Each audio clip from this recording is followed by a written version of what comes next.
So when you see this in the word, this tells you and helps you understand, yeah, this is powerful.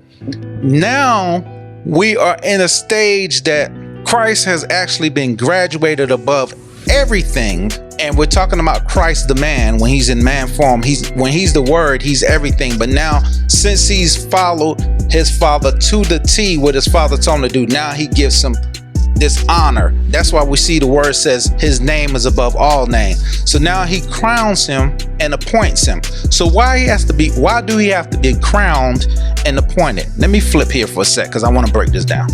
The reason why you have to be crowned and appointed is the same reason why someone gets anointed and appointed. You can be anointed but not appointed. Anointed means that God has actually given you the grace and poured his spiritual oil on you to do a task.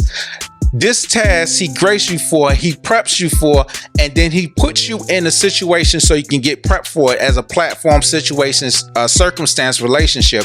But then the next thing he do is appoint you. Sometimes God will actually just anoint you, but don't appoint you. Boy, I just said a mouthful there. And I'm saying that because when Samuel came to the court square, he had to anoint a new king.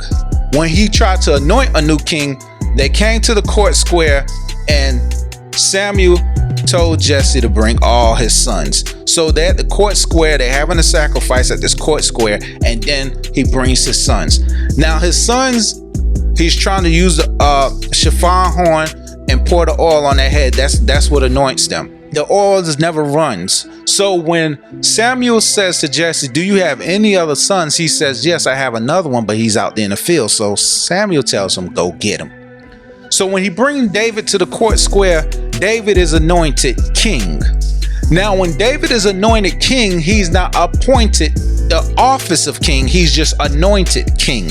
Samuel sends him back out to finish what he's doing, because what happens is we get anointed to do something, but we're not finished in what we're supposed to do, our process to change our character and our integrity and make us ready for our actual assignment that we're appointed for.